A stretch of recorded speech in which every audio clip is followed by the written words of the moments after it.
All right, we are live. Hello and welcome to the Daily Roto Premium NBA program. This is the Tuesday, April 20th edition. Andrew Barron here, Christopher Pacheco here. We have a 5-game slate to discuss for you this evening. Pacheco, there is some potential news about this 5 games, not directly involving this 5 games, but I'm just going to read a Twitter headline for you real quick. All right. And that is that lawyers for I guess this would be the subtitle. The first paragraph would be, lawyers for the prosecution and defense concluded their closing arguments on Monday in former Minneapolis police officer Derek Chauvin's trial for the murder of George Floyd. After nearly 3 weeks of testimony, jurors have been sequestered to deliberate on a final verdict in the case. Now, we're getting some reports that final verdict could be coming out quite shortly. Not to make light of it, but like as far as it goes for us, like that could strongly impact the NBA slate tonight. Don't you think? Well, it could impact the next couple slates. Believe it or not. So my understanding is that the Players Association from the NBA, they've already kind of reached out and said, they've kind of already said what they're going to do if this fellow walks, which he shouldn't, but if he does, certainly not. If he does, I think that we're probably not going to have NBA games for at least a couple of days. I don't know. This Andrew feels a little bit disastrous if that does happen. I don't know how they would reschedule this. Technically, they have the season ends May 16th, I believe is the date, right? And then the play-in game won't happen until the 18th or the 19th, I believe it is. So they're going to have that Monday off. And there's a couple of them. And there's a couple of them. So my guess is that if they can't play today and they do play tomorrow, say the worst case scenario happens and this dude actually walks, I guess we could have games on that Monday and they could just reschedule it then. Rescheduling the 5 games across the next few weeks, it's a full slate like every day moving forward, so every team playing today is on the front end of a back-to-back for that matter. So if they miss 2 days, I just can't imagine. Yeah, I can't imagine that. So it could definitely impact obviously today and tomorrow, but even beyond that, we might have an extra day tacked on. I'm not really sure how the NBA is going to deal with that. They haven't mentioned anything. No, they haven't. And hopefully it doesn't come to that. Hopefully there's finally justice done in one of these cases. I think there's a pretty decent shot of it, but it's tough to tell because it's a jury trial. So it only takes like a couple people that can't be moved. So we'll see what happens. We're going to go through the slate as we normally would because we like talking about basketball, and that's a soothing thing to talk about in troubled times. But I think that is the best course of action for us. And there's 5 games tonight. We'll go through them, and hopefully they play, and hopefully they play because of good news, etc. Or for sure are not canceled because of bad news. Rather. Yes. Okay. Well, I guess tonight it's a bit of a snooze fest so far. We don't have a ton of action as far as there's certainly injuries, but whatever. It just compared to what we're normally dealing with, it feels like this is pretty straightforward, don't you think? Like. I don't know. I guess the way to start would be Brooklyn because this is a great fantasy game, and there are a fair amount of injuries. Brooklyn gets to play the Pelicans, but they're down a ton of people. So you want to talk us through what's going on with Brooklyn? They're also on the front end of a back-to-back, which you will hear often tonight. Yeah, well, so they're down, obviously, Harden and Durant. They're not ready to play. Durant got a new injury. It seemed like a minor one, but they're going to play it.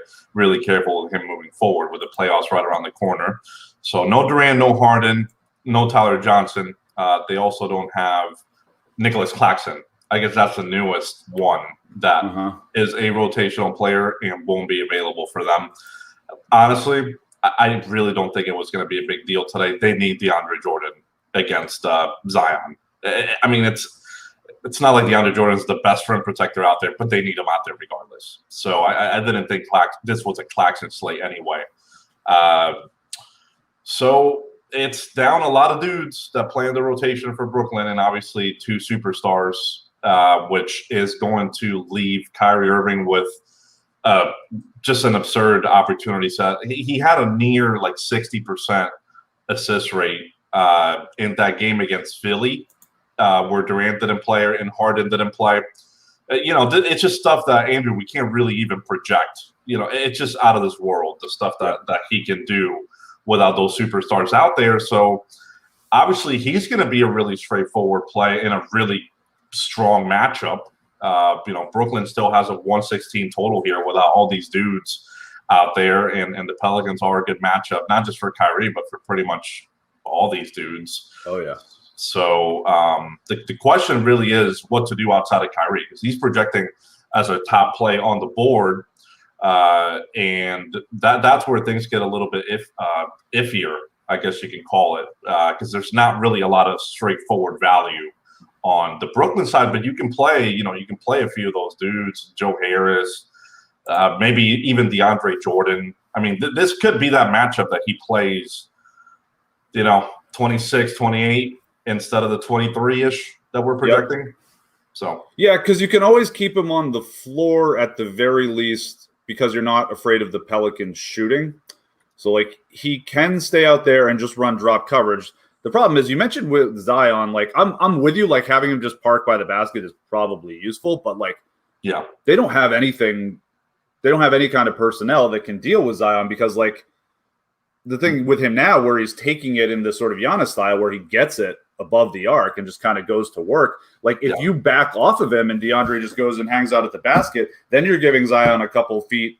If you get him two steps and 2 dribbles to do what he wants, look what happens when Giannis does that. It's just over. He's just going to go around you. But then there's also no one that can stay with him. I don't know, right. I guess Jeff Green's but DeAndre Jordan isn't guarding him from the 3-point line to the basket.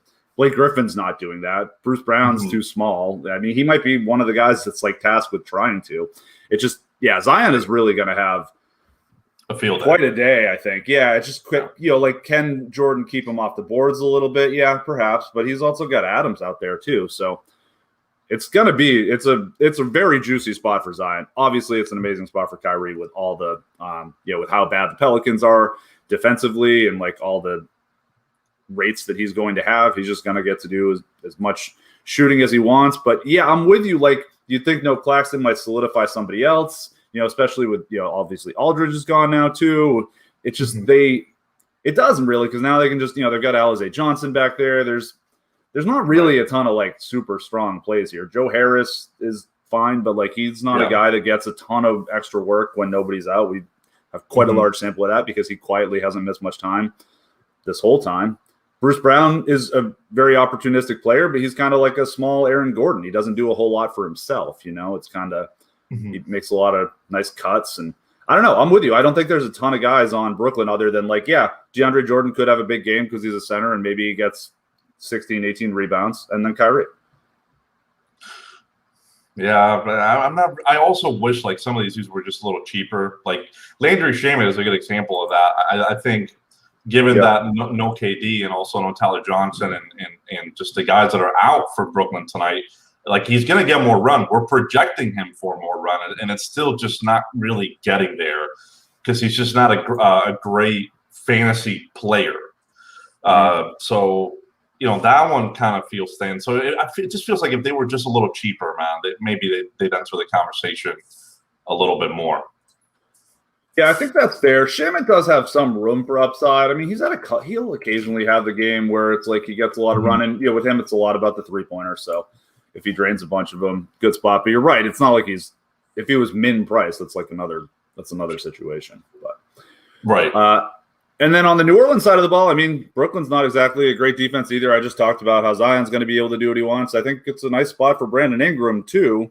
I, as usual, would not play Zion and Ingram together, but I'd be kind of surprised, especially on a 5-game slate, if one of those dudes didn't end up optimal. Sorry, I just saw that TLC's price tag is $3,500 on FanDuel, $3,100 on DraftKings. 5-game slate without, if we don't get chaos, I think you could do that. You could do that in an MME setting. if he's shooting well, he'll play more than the 21 minutes we're projecting. He'll unseat someone. So I think that's not the worst idea. You mentioned New Orleans. This one, because their injury report now is just not crazy anymore, right? They have Lonzo, they have Ingram. They went through a stretch where they just didn't have dudes. But now they have all the dudes back. And it's just Josh Hart missing, Noah missing, and then James Johnson's doubtful. But, they'll probably give Najee Marshall more minutes. They'll give Wesley Windu a little bit of a role. I don't think that's going to matter too much. This is really all Zion and Brandon Ingram, in my opinion. As much as I would want to make Lonzo Ball a thing, the opportunity set with Ingram and Zion out there is just not great, and it makes all the sense in the world why that is. So I don't want to force that tonight, even though it is a good matchup. Price tag for Lonzo is disgusting on FanDuel, $7,500. He's also $7K on DraftKings, so it's asking too much. Zion is expensive again, but this matchup, as we've mentioned, is unbelievable. I mean, even against the Knicks the other day, I was watching some of that game, and damn, man, with Nerlens out there, they were just forming a wall against him, and he was still scoring at will. Honestly, they're doing they do a little bit of that like Bucks defense where they just they form the wall and try not to foul, and like that's why they allow so many threes. But man, it seemed tough. It seemed tough for him to get some of those shots off, and he was still making them around the rim. He's just too athletic, man. Like it's wild to see. Yeah, he's really just doing it all right now. It's going to be interesting. I feel like he's a little bit of potential for like the running back type career. Like if he does, because he doesn't have a ton of skills yet. He is relying on just like. I mean, he's got he's shifty and all of that. Like that's not to. I don't mean to denigrate that, but he doesn't have like a crazy handle, and he doesn't he can't shoot. So. He's not a very good defensive player. So, it's all athleticism. No. So, I feel like he's the guy that you're, worried about when he's 27. But for now, it's a joy to watch. He also seemed gassed towards the end of that game. He's getting more run, too, now, right? That's part of why he's putting up some of these monster games because he's also playing 37, 38 minutes, here and there. I mean, that's huge for fantasy purposes. But then in the fourth quarter, I was watching him trying to defend Julius Randle. Well, that just wasn't going to work.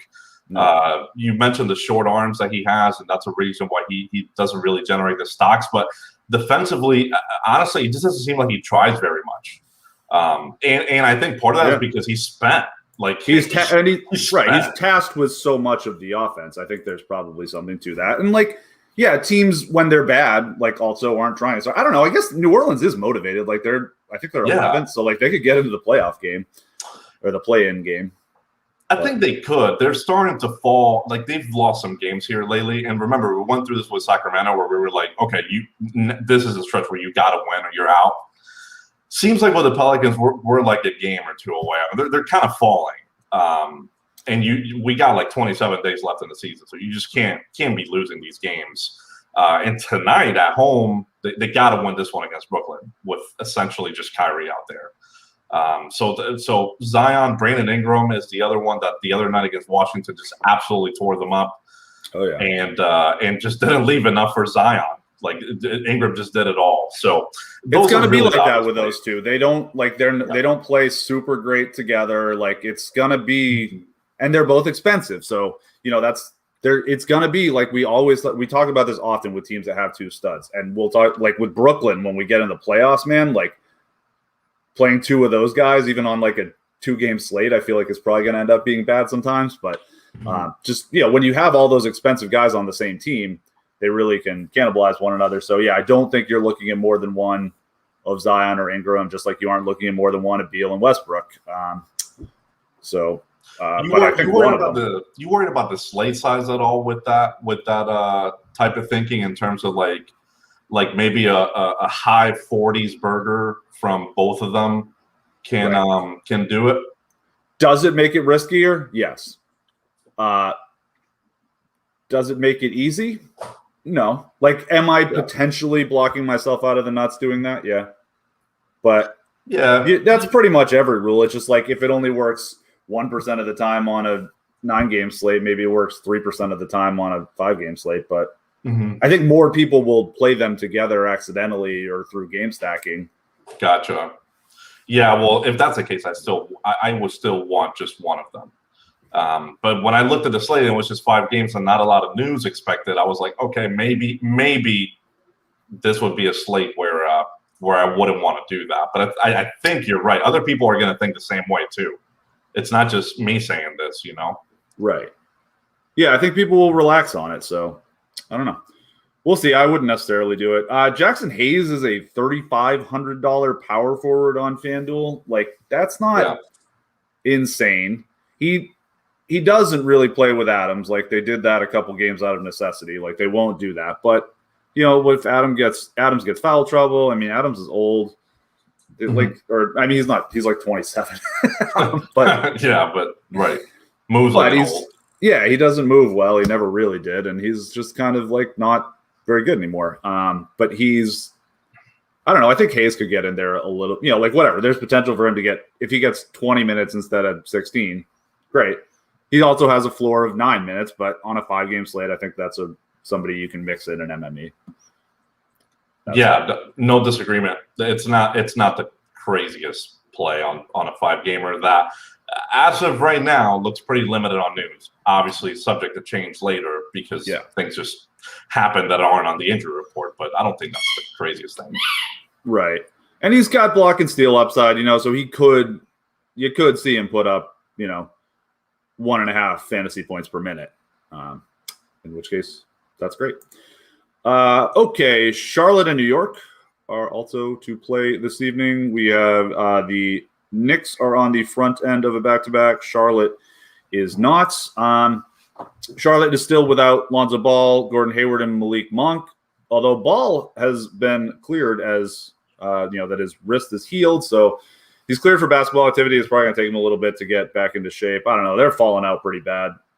We'll see, but they still will not have him tonight.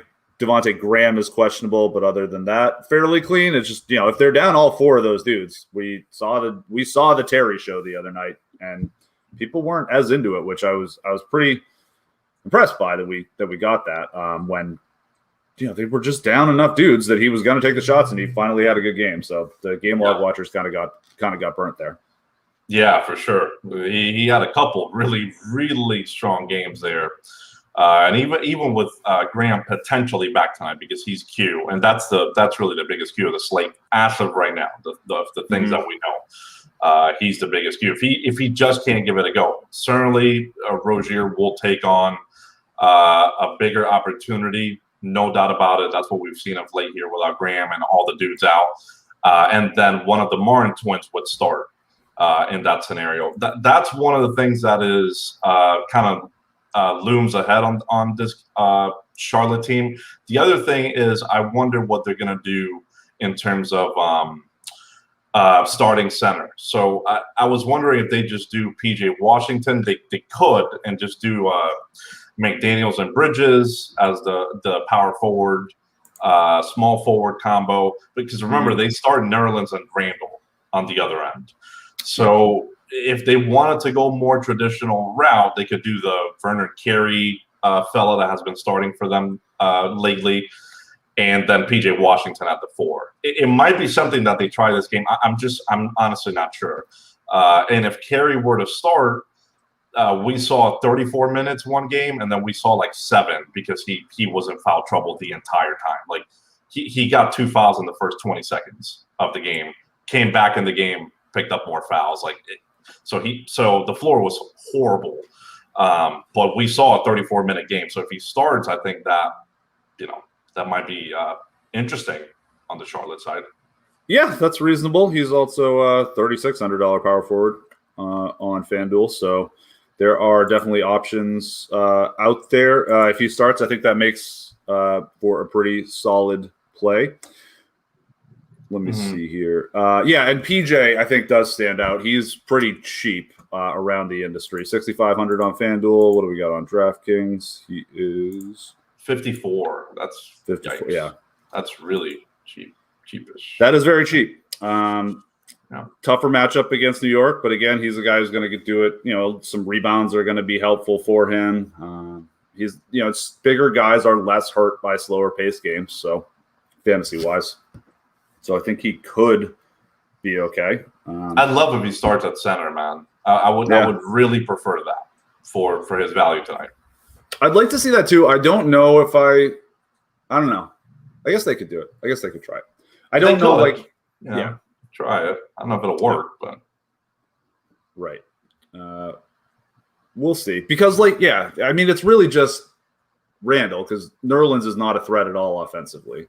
So it's hard to really figure out what's what they're gonna do with that situation. It seems a little tricky, but Nerlens is not the guy you're worried about. It's really Randall, and PJ can take on that assignment, and then someone like Bridges, I guess, or whatever, like a forward could just could keep Nerlens at bay. Agreed. Okay, and then on the New York side of the ball, we have Alec Burks and Mitch Robinson still out. That happened last game, but what do you see happening here for them? Yeah, well, it's the Alec Burks thing. We knew was a big thing for Reggie Bullock, and it's definitely a big thing for RJ Barrett as well. He's averaged like 36 minutes in games with no Alec Burks this season, and he they played an overtime game last time out, and he didn't play the overtime, and he just played 36 regulation minutes. Game before that, he played like 42, 43 minutes, no overtime. So the minutes for RJ Barrett are pretty darn great. The rates next to Julius Randle, not so much. And frankly, it's happening to everyone that's around Julius Randle. His rates are just really, really strong, like 30+% usage last 20 games. His assist rate is near 30% as well. So, just not a lot going on outside of Randle. That's a big reason why he's the one projecting really well on the New York side. And then RJ Barrett is just like at 31, 32 fantasy points before there's another drop off. So this really is a nice spot for Julius Randle. Projections really love him. I think Barrett is playable. I think Nerlens, because of the slate size and the price tag, is in the mix as well, despite the center eligibility. I think he's a fine play. Andrew, this is a big game for both of these teams. You mentioned Charlotte sliding down here recently. They're in 8th place right now. They have a little bit of a cushion over Indiana as of right now for that 8th spot. The big thing actually is New York, because they're sitting right now in 6th place, essentially tied on the win-loss column with Boston. And if they win tonight, they'd go over. They'd be a game over them, and they'd be the 5 seed as of right now. What that means for the playoffs, Andrew, is they would avoid the Milwaukee matchup in the 5 seed. So or Brooklyn or Philadelphia, whoever ends up coming out at number 3, you dodge that matchup if you go at 5 because you're facing Atlanta. If you're a 6 seed, you're going to have to deal with one of the better teams in the East. So I think they have certainly a lot to play for moving forward. Like, they're trying to actually move up in the standings and not just stay as a bottom seed in the East. Yeah, no, that's fair. I think that they probably would. The Knicks are the 6th seed right now. You mentioned that's an interesting one. See, so they'd be like against Milwaukee in the first round. Yeah, there's some weird series right now. I think it's like so it's Brooklyn and Philly. So Philly is going to end up number 1. So whatever, those guys deal with the play-in teams. But then we've got like the Celtics and Hawks, I think, are playing in the first round, which I feel like they play in the first round like every other year. Like much different teams now. Celtics were exposed as frauds again last night. I kind of mentioned that they were running pretty hot on that 2.1 point differential on their 6-1 streak, but they get lost to the Zach LaVine-less Bulls last night. So that's not what you want. But there's incentive to finishing 5th. You know what I mean? Because you want the Atlanta, the banged up Atlanta matchup, rather than having to deal with Brooklyn or Milwaukee. My guess is it'll probably be Milwaukee, but you don't want to deal with them either. They're going to be at full strength here. going into the playoffs.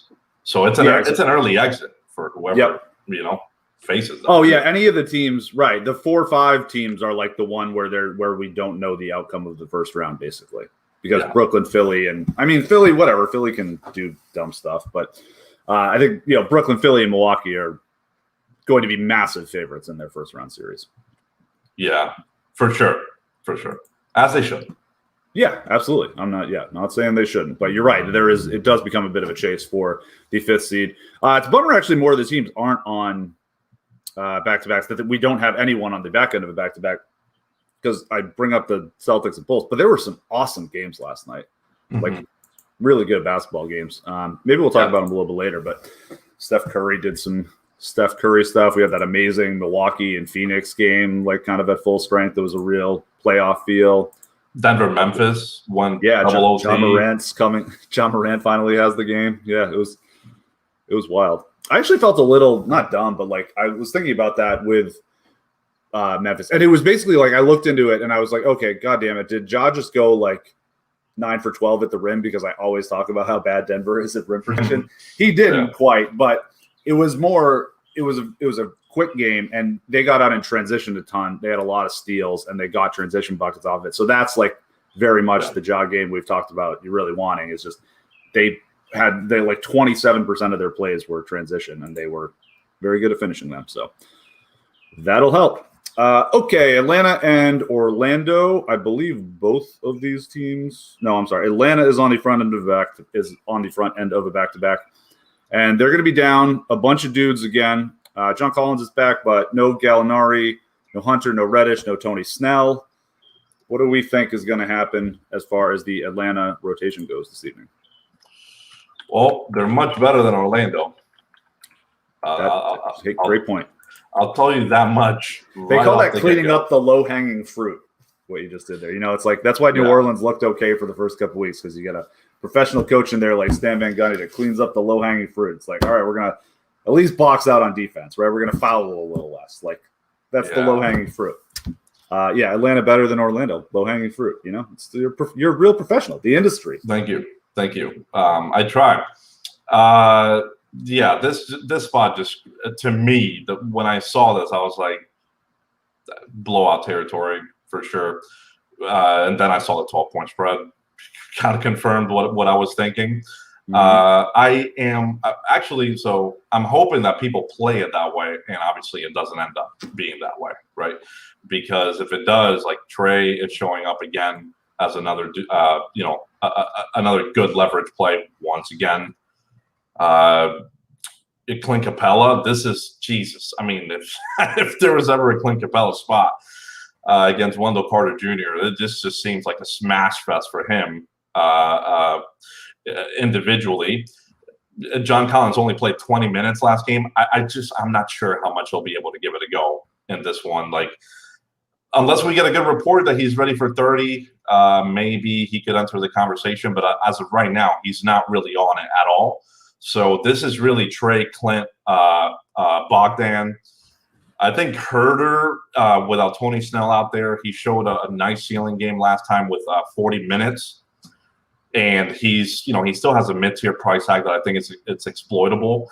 But the biggest challenge is like running into a lot of minutes with Trae Young. That's just not going to be great for usage purposes.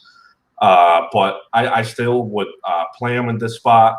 Lou Will, I guess, isn't the craziest play, hoping that it blows out. Obviously, wouldn't play Lou and Trae together. But I think Lou is, a fine play. He's cheap on FanDuel, not so much on DraftKings. He's 4,500 over there, so I guess it's okay. But this, to me, Andrew, screamed like a Trey and Clint spot, and specifically a pretty damn good Clint Capella spot. Yeah, I think so too. It really should be. Orlando's just garbage. They're just giving it up to everybody. So assuming it stays close, the team is very inexperienced. They should turn the ball over a lot. It's a bad team. There's going to be points to go around. So I think that I'm with you that Trey and Capella look to be the sort of strongest plays. Trey is looking pretty under-owned as well on both sites. He is 13%, 9,500 on FanDuel. 24% optimal probability. And listen, the Sims know at this point that is all more or less from this season. So it's not talking about like the old Trae Young where he gets 60 every other day. But he's been doing that a little more again lately. He's 9K on DraftKings, 18.6, 22% optimal. So stronger leverage on FanDuel as he has been most of the season. But yeah, I like Trae. Absolutely. I think a lot of people are going to be scared of blowout. So still less likely to blow out than is to not blow out. Mm-hmm. Yeah, I'm with you. I'm just hoping that it doesn't blow out and then people just get scared. The challenge really, I don't have any challenge on the Atlanta side. I think it's pretty like from a projection standpoint, it's pretty predictable what they're going to do. They showed us their hand last time when they had Collins and no Snell and essentially the same rotation. Orlando, it's not that it's difficult to project them right now. It's just that their rates are a little bit in flux. They've been in flux because their team is just completely different now. And that they're starting Gary Harris, whose rates have actually been much better. And I think you can take a flyer on him. But from a pricing perspective, the pricing sucks on DraftKings on all these dudes. So they're just going to be completely ignored over there, I would think. I mean, I guess outside of Wendell Carter, he'd probably get some ownership regardless. But they don't have great price tags, Andrew. That's my biggest thing with them. And a lot of these players that we're talking about, they don't have great upside either. No. Even Cole Anthony on FanDuel, like 5,600, he's showing up as a little bit of a play. I think he's okay. Yeah, he had a big night the other night. Yeah, I think he's okay. Potential for bigger rates on this squad as it stands right now, for sure. But outside of that, like, what are you excited? Like, what excites you here? Just there's nothing that excites me with a 103 total. Right. I think you could up Cole Anthony's assist rate a little bit. It's been almost 35 the last 5 games, and we're pushing at 26.5. We are pushing at 24.7 usage, which is right in line with what he's even been doing lately. But we're higher than his seasonal rates, but like he has been pretty high the last 5. To your point about Gary Harris, like he's 15, 9.9, and 4 assists. Well, who cares about the rebounds because he still stinks at that. But 15.1 usage, 9.9 assists on the season. That is so bad, especially for a guy that like is kind of playing a guard spot. But it's 20 and 21 over the last 5 games. So, it's fine. I'll probably up Cole Anthony's assist rate before the slate locks a little bit. It's just so tough. Right. It's just There's so a little tough. room for improvement, but exactly. It's so tough. It's like, what are we doing? Are we trusting these last 5 games? Because that is like, it's a whole new thing, right? We are like seeing a brand new team work. Yes. So we kind of are. And especially with someone like Cole Anthony, we've got 20 games of his career to watch. So we don't really have a great idea with him. And he is probably the alpha now. So. No Terrence Ross either on the Orlando side, by the way, too, or Michael Carter Williams. Those are the dudes that put up as like right now. Those are the bigger kind of rates players in Orlando, and they're not around. So I absolutely think that is a positive for Cole Anthony. Gary Harris, maybe even Dwayne Bacon, some on the usage, and that's why I say they have that upside. But it's really tough to deal with teams like this at this point of the season because you're playing small sample theater, essentially. Exactly. We don't like that. It's limited run theater, I think it's good. Honestly, I think it's good for projections and people in general because projection systems just don't know how to handle it. Right. So then if you just up it yourself on your personal runs, it could pay off. It could certainly pay off in a big way. Same thing kind of was happening with Lou Dort on the OKC side. Like guys like that are absolutely going to be around in projections, and people are just not going to know how to deal with it. Right. Totally. It makes sense. It's tough because like if you're too on top of that, then you're kind of getting into you're doing game log watching territory. Yeah. Right. So it's a difficult dance. Yes. We weave, I believe is the saying, right? A difficult dance. We weave a dance. I'm relatively certain that's how that goes.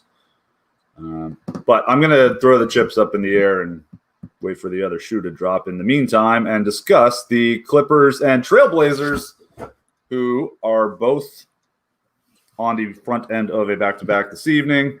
And the Clippers are pretty standard in theory. Is this a nationally televised game? Because if not, this strikes me as a... No, this has to be. I think it's got to be too. Because it's this and the Kings and Wolves is the other late game, right? Which that's garbage. This will be on TNT. Yeah. Okay. So that makes us way less likely to get the random Kawhi or PG scratch. If it happens, we'll know a little bit early. But they're not even on the injury report, so it would be a little surprising to see them sit tonight. Yeah, I agree with that. Definitely a big game. You know, this is one of the better games of the night, right? In terms of real life, I know it's a 7-point spread, but I guess the challenge for Portland is really not having Dame. Portland's got some challenges, yeah. You know, and defensively, they are just awful, and so you know, it's still an uphill battle for them, but it's still a meaningful game. Really for both of these teams. They're not tanking. They're actually trying to get into better playoff position. The Clippers, right? So Andrew, as we were talking about the 4 or 5 seed on the East, what you want to avoid in the West now is going into the 4th seed because you're going to face the Lakers more than likely. Mm-hmm. You can't finish 4th in the West. And so the Clippers are not, they're probably not going to finish 4th, but to do that, they got to keep winning and they got to stay relatively healthy. So they've been the best team in the league the last couple of weeks. I don't know if that's true win wise, but like rating wise, they're significantly above everyone. Yeah. They're 4 points ahead of Golden State, who's second over the last couple of weeks. Geez. Yeah. I don't know, but especially at this point of the season. Like last 2 weeks stuff, it's just it is tough. It's going to be tough. I don't think Golden State is the second best team in the league, but it does signify that they are better. They're certainly not, and they've had an easy schedule, but they got rid of James Wiseman. Yes. And that's really, really helped them out. And there's this whole stuff like the MVP thing. Like they've been we talked about this a lot when Wiseman was still around. Their offense is incredible without Wiseman on the floor. It's really bad with him on the floor, and like the defense even more so. I mean, that game last night was pretty dope. Let's talk about Golden State. We'll probably have a couple extra minutes at the end of the show. We can come back to them. But yeah, the Clippers are insanely hot. 7-1, plus 15 point differential in non-garbage time. Number 1 offense, number 8 defense over the last couple weeks. So I mean, it's 8 games. It's a decent sample. They're up to 3rd in the West. That's probably where they end up. That is probably where they end up. They need to absolutely make sure of that so that they don't, you just don't want the Lakers in the first round. I mean, I just saw a report that LeBron is not coming back no time soon. It's kind of going to take him some weeks here to ramp up. Anthony Davis, not a pillar of health himself. Like even if you get him back, it's like, are you super, sanguine about his chances of just coming back out of nowhere and playing 22 playoff games? I don't know. No, yeah. I mean, for sure. But the fact that they can both be healthy going into it, you don't want that as your first round matchup. And I think the Clippers are going to want to avoid that at all costs. Listen, it's a great spot. Great spot. Defensively, Portland is just really kind of just a mess. It's just no way around it. The challenge here from a ceiling perspective is you can really only play Kawhi and Paul George. You need one of those dudes to be out for other guys to be relevant. If they both play, first off, they're vulturing off each other. And then second off, the other dudes are just not relevant enough from a ceiling standpoint in tournaments. They're just not. So that's not enough usage to go around when you got those 2 dudes. So that's my biggest struggle with the Clippers. As good a spot as it is, you can only strongly consider 2 dudes whose ceiling kind of caps off probably in the low 60s, which would be great if they could get there. Would be phenomenal. But beyond that, you can't really get much more. It's not going to happen with them healthy. Yeah, I think that's right. But, so this is a scenario where, like, if you had a Zion lineup and you were talking about the Zion and Ingram thing, instead of playing Ingram, play Kawhi, who's, like, a little more expensive, but not, like, significantly more expensive. Looks to be a little bit lower owned.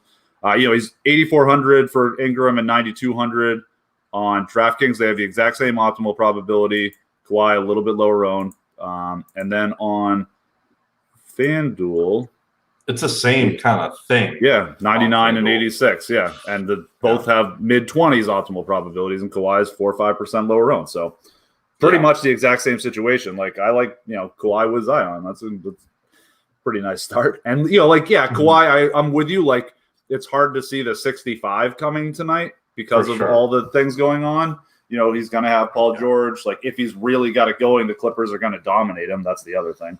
But he. On a night like tonight, it's like, okay, does he score? Is 50 from Kawhi enough for an optimal situation? I think it could be. Yeah, I think so too. By the way, he's only. I was wondering because I remember the games about Paul George. He was doing the 50 thing for sure. The 60 things haven't really happened with Kawhi this season. And for 4 seasons because of the limits he was imposed on. Yeah, true.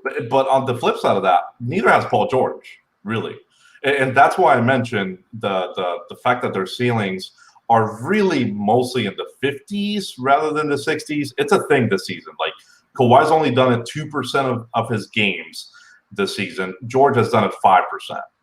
So, and with both of them together, I just really. It would take a phenomenal shooting night and then some crazy peripherals for one of them to really get there, So, but you're right. The 50 thing, it's achievable, and that's what you're asking yourself: is that enough on this slate? Right. I think that it could be. CJ McCollum. Let me see here. He's going to be insanely popular, 43-ish%. Whatever. His rates are going to go up, but he on the season has a 54.2 effective field goal percentage, 57-ish true shooting. Let's see. Oh, whoops, wrong guy. Let's see without Dame here. Let's see what happens to that efficiency. I have a feeling it's not pretty. Mm-hmm. It can be. Without Dame, 43.6 field goal percentage, which is just straight bad. That's like Poku. And Poku's worse than that, but not much. And true shooting of 47.6. Yeah, he's been really bad with Dame off the floor. Dame has not been great with CJ off the floor. Like we talked about that a little. Their efficiency is quite reliant on one another. So even though they look like these amazing plays, and whatever, he's going to get 5 more shots. So even if he misses 2 more than he normally would or whatever, like it's going to work out for the better projection wise. But I'm not so sure with CJ. I think there's a bit of a ceiling cap there too. Do you? I agree. I tend to agree. The thing is with the opportunity set, the way it shakes out without Dame, right? You mentioned the lack of efficiency, but without Dame this season, the usage rate has been nearly in the mid 30s. Yep. Right, and then the assist rate has been hovering right around 30%. So I mean, the opportunity set calls for a performance in the 50s. In terms of fantasy points, we certainly haven't seen it of late, and I really do believe part of that is the efficiency thing that you're mentioning. So yeah, there probably is a ceiling cap here. The question really is, what is it? What is that ceiling cap? I still think it's high 50s, and if he ends up having a ridiculous shooting night, yes, 60 is a thing. But we're not expecting that, right? We are expecting a little bit of an efficiency dip, and so yeah, the ceiling's probably in the mid 50s. Kind of like Kawhi and Paul George. I kind of feel similar about these plays in terms of their ceilings. It just ends up being that CJ's a little cheaper than some of those guys. Right, which is making him twice as expensive. So I'd rather kind of gamble on CJ 38 and Kawhi and PG, or one of them beating that with 50, than I would playing CJ at double the ownership. It just seems like an easier path to me. Yeah, he has this optimal percentage is correct. He has a 42% optimal percentage on FanDuel. That's insane. It's quite nice. That's really, really high for sure. But the path for failure here, right? That's the thing. It's not the opportunity set. The path for failure here is just like a subpar shooting night. And that can happen. It's 7 for 22. Like, that's well within the cards. It can happen. So, yeah, I think from a projection standpoint, like it all checks out, and CJ is a good play. But if he's really going to get outsized ownership, I think you can look elsewhere. And then you don't have to be so different in other spots, right? Especially in a 5-game slate. You just don't have to go crazy. I mean, the DraftKings ownership is only 20%. That's not nuts if that's what happens. FanDuel, I guess he could push 50. Yeah, it's looking like it. Him, Kyrie, and Julius Randle are like the teams, the guys that are coming pre-programmed into lineups tonight. It's also a really cheap FD price tag. I mean, it's 8,100. Yeah, so those are good. Those are some nice plays tonight. It's a stupid price tag. So in terms of the guys that can beat it seems like CJ is just a shoo-in to beat it. It just by how much does he beat it, right? If he has a ceiling game, if you don't have him, you're confident. If he just does the 40s thing, you might be okay still. I think so too. 42, something like that. It could still be okay. Yeah. There's ways to get out of it. Like Steph scored 49 real points last night, and I do not believe he was optimal. I think it was Ja Morant and Kendrick Nunn. Because Steph had it was 49, 3, and 5. Right. With 0 steals and blocks, which you did bring up, to your credit. Yeah, and then some turnovers on top of that. So I'm still victory lapping that though, because he was 5% owned and he outscored he outscored every other stud but Jokic, and it was like, all right, he's up against these 5 studs at a tenth of the ownership or whatever, a quarter of the ownership, whatever it was. But I mean, John needed 10 more minutes. The way I see it, I'm sorry, but he had double overtime. The way I see it, he had 10 more minutes to have his monster game. Yeah, same. I mean, for all we know, Jokic. Steph could have beat Jokic. I don't know what Jokic's line was in the regular time. In regulation. Words are not working for me today. It happens. Sometimes you have those days.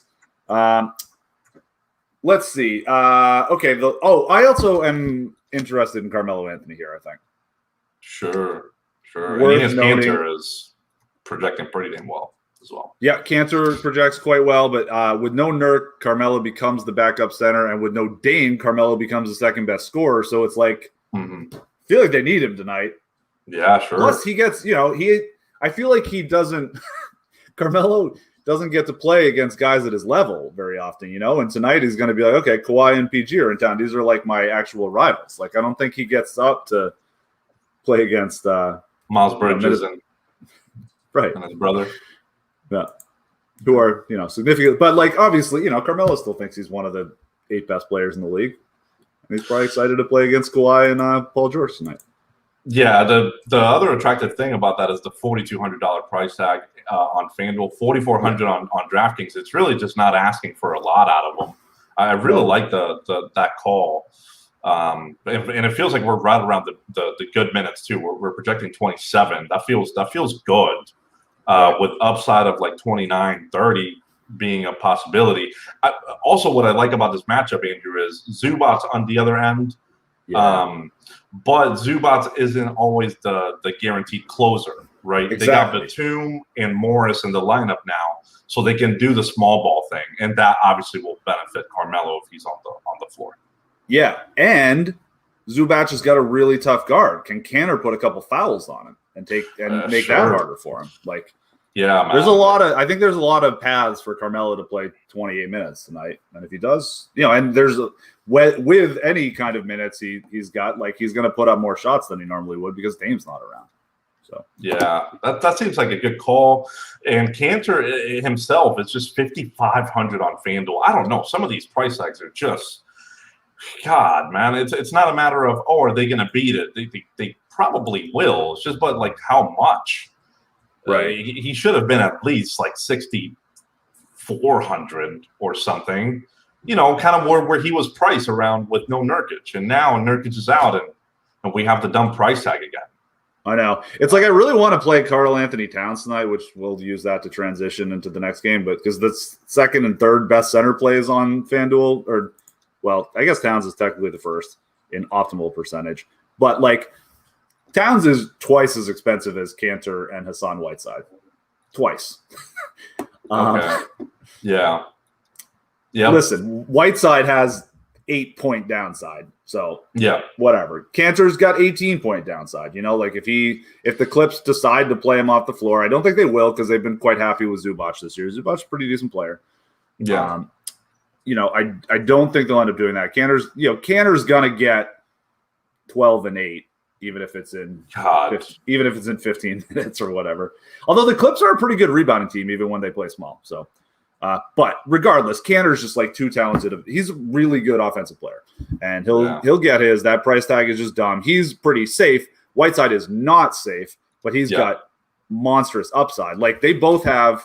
Like we're looking at them, they are on. So just for FanDuel, because it's even closer, we have they're 5,500 and 5,400, and Cantor is projecting for 1.5 fantasy points better, 34.9 to 33.2. The range of outcomes there, like I don't even,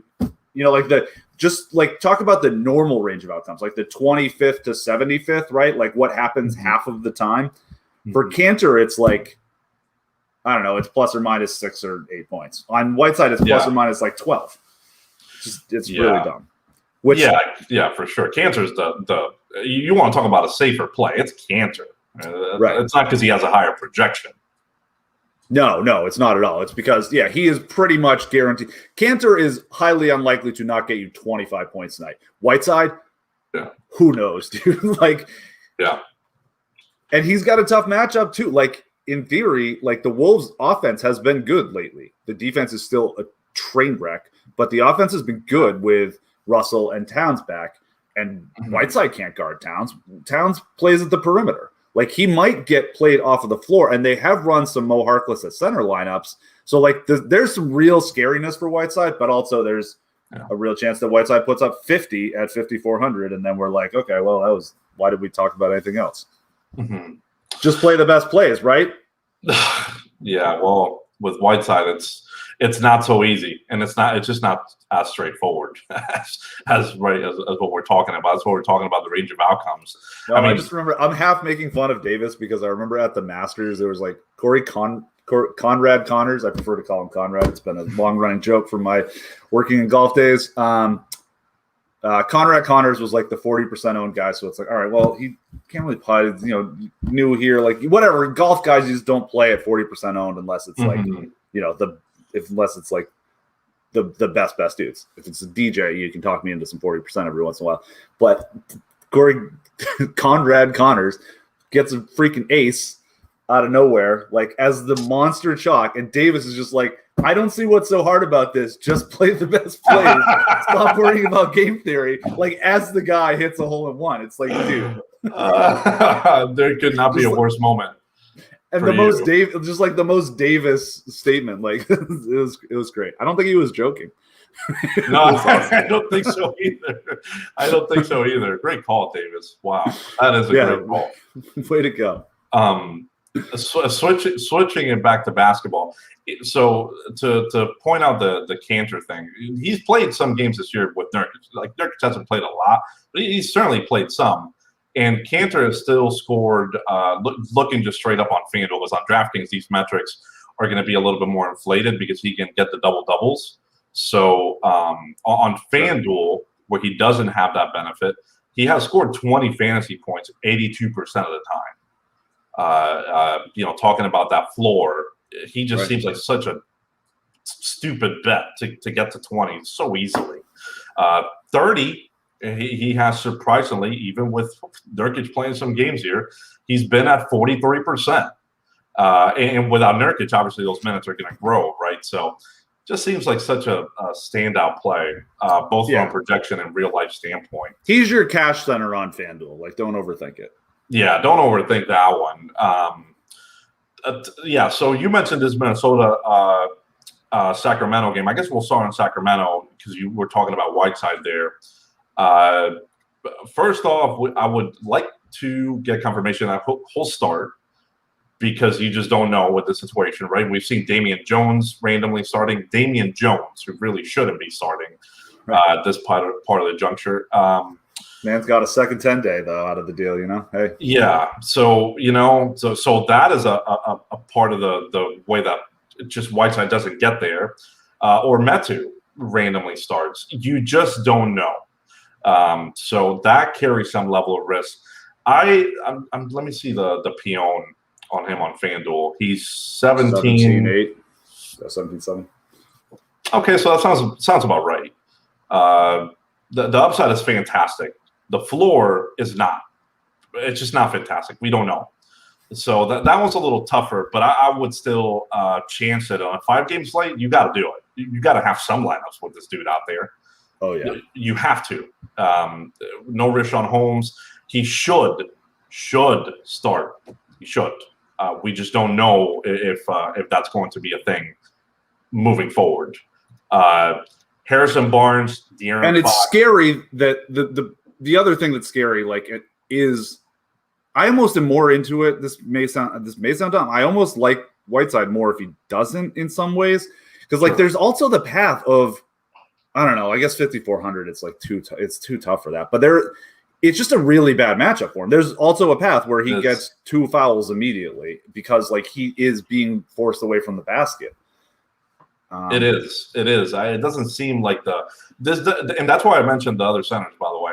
Doesn't seem to me like the matchup for Whiteside to start. It just doesn't seem like it to me. Or he's guarding Jaden McDaniels. Like that's conceivable too. And who's going to guard Cat? Harrison Barnes? Yeah. I mean, Cat. Listen, if Cat's running around at the 3-point line, and you're coaching this team, would you rather have professional, distinguished NBA veteran Harrison Barnes or freaking Hassan Whiteside chasing him around 30 feet from the basket? I mean, I'd rather have someone else. just in general. Who? Mo Harkless or Damian Jones? Like. No, none of those Choose guys. Your weapon. None of those Marvin guys. Bagley isn't walking through that door. No, not Marvin Bagley either, probably. He's probably not the answer for this one either. I think Barnes would actually be okay at that, honestly. I think he'd be okay at that. Yeah, I think he'd be okay. Just wouldn't be my go-to, but the roster is quite limited. They don't, as you mentioned, the weapons, as you want to call them, they're just not there. So maybe they end up doing that, but I mean, Barnes has a really good tag on FanDuel at 6K. Sacramento is one of those teams that's really out of it. They're out of it. They're not making a playoff push. Let's just stop. They missed their mark, but they just missed it. So it's over, really. But they're still playing their dudes a lot of minutes. Fox, Barnes, Buddy when he's having a good time out there. So you still have to feel pretty damn good about De'Aaron Fox, no? I mean, playing these minutes, the rates are awesome. He's pretty damn consistently getting into the 40s here. He's a walk-in 40 essentially. And then if he's having a good shooting night or whatever, good stocks night, something that kind of stands out, then he'll do the 60 thing. Right, against a turnover-prone defense that can't protect the rim in Minnesota. Like, this is a smash spot for him, for sure. Like, he's in such a great spot because he can't shoot. So, like, he has trouble against teams with good rim protection. Minnesota does not. Stall for me for a second. The leaf blowers are here. I just got to close the windows. Okay, that's fine. Someone that I'm actually a little bit interested in, just because I think the public is gonna be off of him, is Tyrese Halliburton. Not really on DraftKings since the price tag is nearly at 6K. I have my challenges with that. 5,200 on FanDuel. That I think is the one that's really attractive to me. He's losing playing time lately to like DeLon Wright and Terrence Davis. It's not great. It's a play that doesn't instill confidence. But I think Halliburton now at 5,200 on FanDuel has a little bit of a path to get there. It would, as of right now, it seems like it would take him playing over some of these other dudes that are playing over him. So he would still need the playing time to be like kind of in the high 20s, Andrew. But I think he could get there at 5,200 on FanDuel. The stuff lately doesn't look great on him, though. I don't know. He might be hurt playing through something. I'm not sure. But I know the price tag is falling. I know the public is going to be off of him. I know his ceiling in general just isn't great. But 5,200 isn't asking for 40. You don't need a 45 spot out of him. Right, and it's not an 11-game slate. So like maybe 29-31 is good enough. If you have enough done everywhere else. It could be the rookie wall a little bit. Obviously, like for first-year guys, like he's already played 30 more games than he ever has in a season before. It's not easy to do. Yeah, so so as I said, it's not a play that instills confidence. It's certainly not a cash play, in my opinion. But I think in tournaments now, I think if you give him a stab at that price tag, DraftKings, I'm out at like 6K. I'm not doing that. Yeah, I'm with you there. I think that makes sense. You mentioned Buddy Hield. I like him always. Like Minnesota, not a very good defense. They'll give up some threes. I think he's certainly got a chance. Anthony Edwards, I mean, he hasn't really been doing quite as much to transition to the Minnesota side, but like, is this a get right spot for him? I mean, it feels like it because he's such a bad shooter, but he's like, like Sacramento has been a bit of a layup line at times. Rashawn Holmes is an okay, but not great rim protector, and they don't really have anybody else. And like, Cat's going to space it out for him. Like if he keeps any big guys away from the rim, like I don't know, it seems like a pretty nice chance for Anthony Edwards. But I admittedly have not dug in a ton into how that usage has been sort of shaking out with the return of D'Angelo Russell. But it feels like I haven't heard much from Anthony Edwards in a while. Well, I have, and it's just not looking. It's not looking as promising as it did without D'Lo, right? It's been at like 27-ish%. Over the last 5, which it's not horrible. It's just that anytime you have an inefficient player, you really need, look at Westbrook. He has like a 32% usage rate with Beal out there. That's kind of what you need out of Edwards because he's inefficient. That is part of the package. Is it a good matchup? Yeah, I think it is. Are the price tags good? Not really. No. They're okay at best. I just worry from a ceiling standpoint that Cat is just doing too much. The rates are too big there, and then D'Lo is. And they should be. Anthony Edwards is not very good. We talked about this. And D'Lo. The other part of that is D'Lo is now reportedly cleared to play 30. That's not to say that he will play 30. He's cleared to get to that minutes. He's going to come off the bench though, so that's still going to be a thing. So and then that's right that directly impacts someone like Edwards, is they're probably going to see more time together. And D'Lo's like a 30% usage, over 30% assist rate guy. This is just not. It can't be good for Ant. It can't be good for Ant. Imagine if they actually got the super team together, like the Booker, Towns, D'Angelo Russell, who are all reportedly best friends. If that team was actually together, it's like the shittiest version of this Nets team, like conceivable, because it's just like those dudes all really need to shoot. Yeah, so like that's what they do. That's good, and it's like they're so bad They're just so bad defensively. I mean, Towns is one of those dudes that's like he's almost hard to play with other. He's kind of in that Jokic territory. Let's not forget he's obviously had a really brutal year and a half, personally, professionally, like all of it. But we are not long from him being, 18 months ago, like it might not have even been a toss-up as to who was the best offensive center in the league. It might have been clearly Cat, and Jokic has lapped him by like a tier and a half by now. But like Cat's a phenomenal offensive player, and so like you want him taking these shots. D'Angelo Russell's like a pretty good offensive player. Anthony Edwards is a pretty bad offensive player. So it's like, we've got all these guys that need to shoot a lot. Like, should we give it to the ones that are good at shooting or the ones that are bad at it? It's tough for Anthony Edwards. I worry. Do you think that D'Angelo Russell thing is just going to the algo will tell us, but is that going to have everybody slapping a 30-minute projection on him? Because I've been excited to play him some. It hasn't quite happened. It's like, I know he's going to get 30 eventually, but it's like, like you're saying, is a report of 30 going to mean he's going to get 30 or get projected for 30? Because I'm less interested in him if he's getting projected that much. Honestly, it's gonna. I believe it's gonna depend a lot on what other people are doing here in terms of what they're projecting. I'm not going to project him for 30 because that's just not. They said that he's cleared for 30. It's not like he's going to get the 30. That's just different, and he's still coming off the bench. So I'm kind of with you in terms of if other sites are going to project 30, and then now all of a sudden he becomes popular. That's a tough one. It is a great spot for D'Lo and his scoring.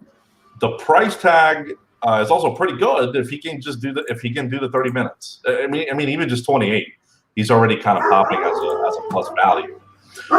So I do worry some, but in this slate, it's 5 games, Andrew.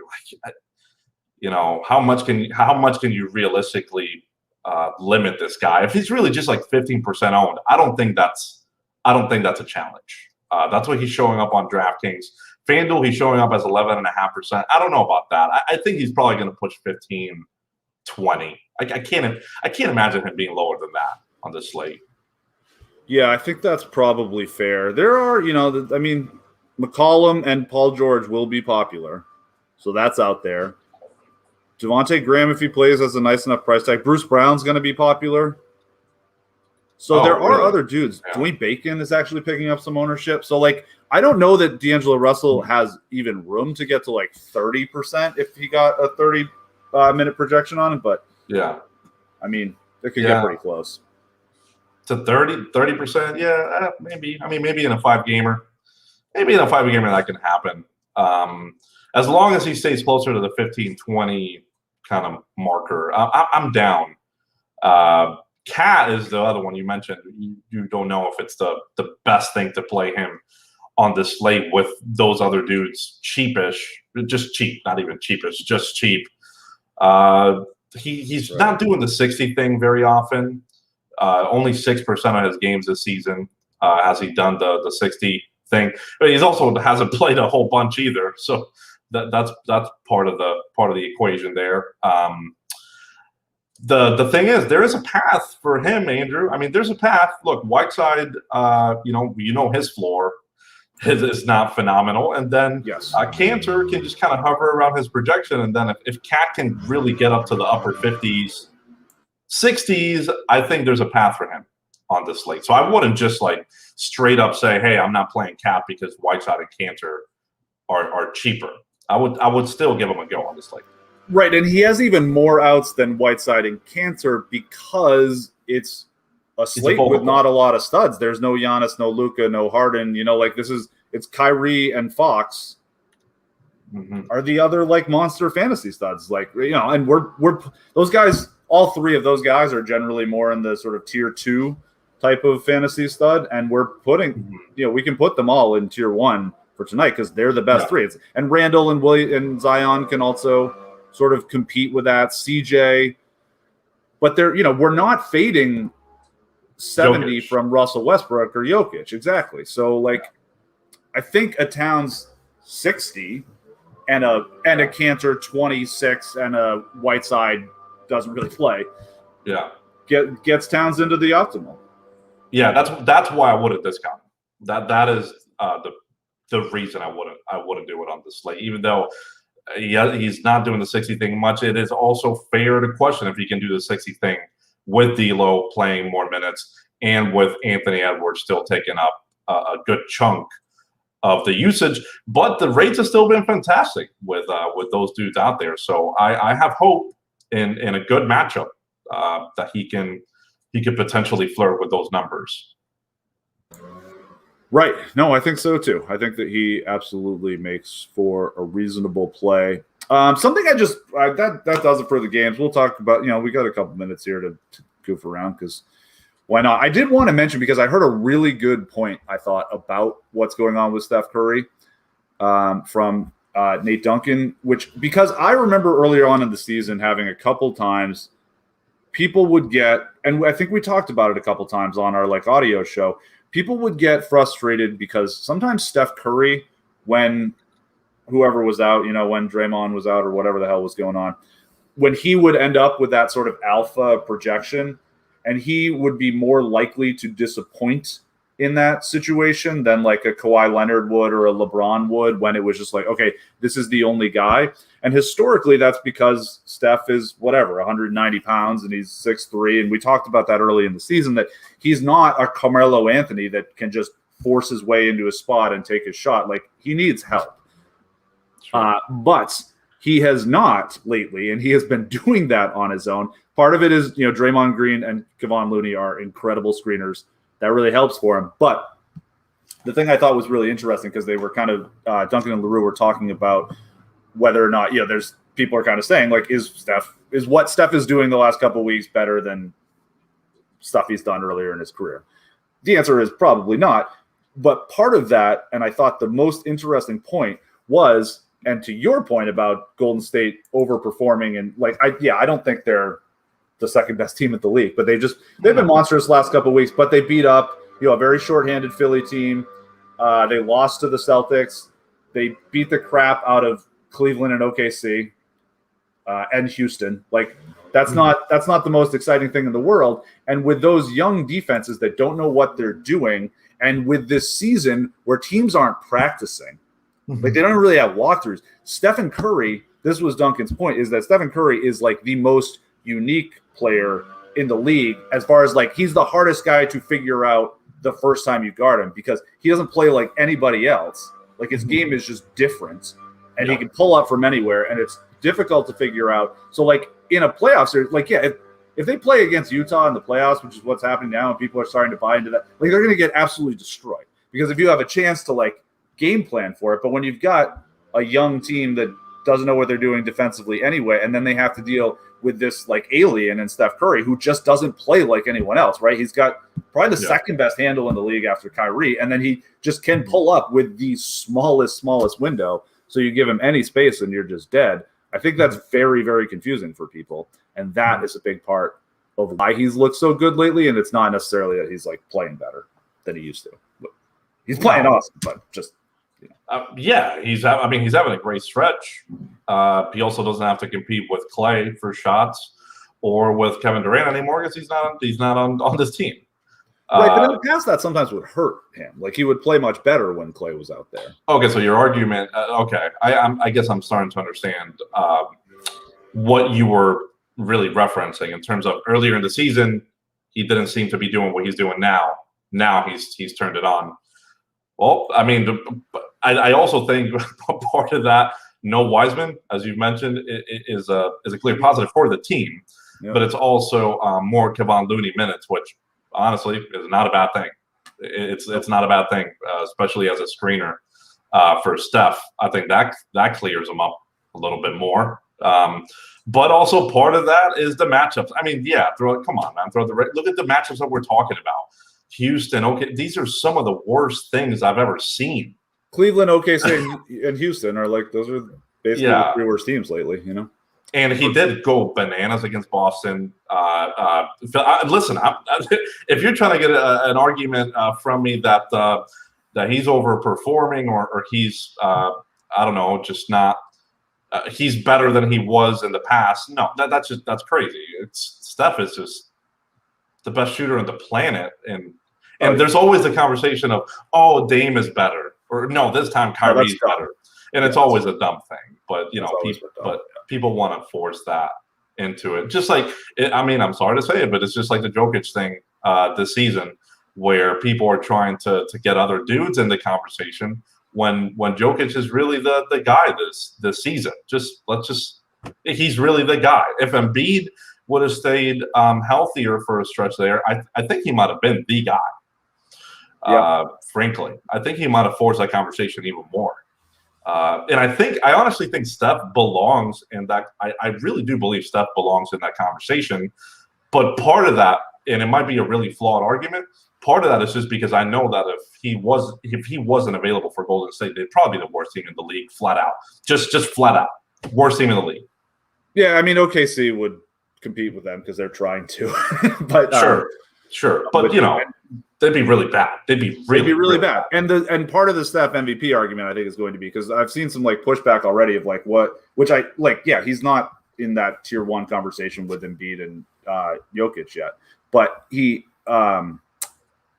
the team has been just so good, and it's more like poor Wiseman, but like they're just freaking phenomenal when Wiseman's on the floor. And Steph is. So yeah, it's more, and the DFS takeaway here, I think too, is worth noting that like Steph against sort of poor defenses and it's also I'm going to be shorting Steph, I think, by game 2 or 3 of whatever series is in the playoffs. They're going to start to not let him do that and figure out how to suffocate it a little bit. But it's just like people are really, really having trouble. Like people get confused by him because he's a weird player and he dribbles behind his back. And if you give him an inch of space in that situation, he's putting it up, and he's so damn good at it. There is absolutely no argument. There can't be an argument made against that, man. It's just the playoffs are a completely different season. I've also seen Steph just get beaten up by the Raptors once Clay and KD went down because the defense was just completely focused on him, and it wasn't a good time. And come on, if they face Utah, there's no argument there. I feel like they'd get washed. I mean, one team is clearly better than the other. One team is also clearly going to try to take their best dude away. It's just one dude that you're worried about at Golden State. It's just one. If they get the 7th seed against Phoenix, and I mean Phoenix and Utah isn't really a given yet. Who's going to be who? No, I don't think it would really happen either. But that would be fun because Chris Paul and Steph have a it'd be fun.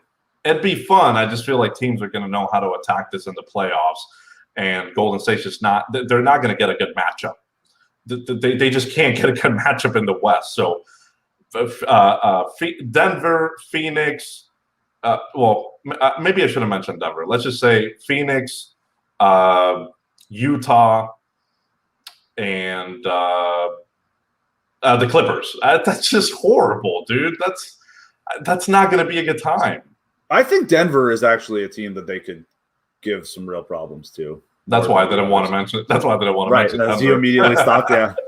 No, I think of the really good teams in the West, I think Denver is probably the one they stand the best chance against because you've got, Looney can do a credible job on Jokic, and obviously Draymond can too. But I think you're better off with having Looney kind of take care of Jokic and have Draymond kind of play center field a little bit. Trouble is like Porter's out there too. Yeah, like Golden State just doesn't have enough dudes, but like also Steph would be able to shoot quite a bit. It would be that would be a really fun series. It'd be a lot of 135 to 131 games. It feels that way. That would be the more exploitable matchup, but unfortunately, they just can't make up that many games here. They just can't.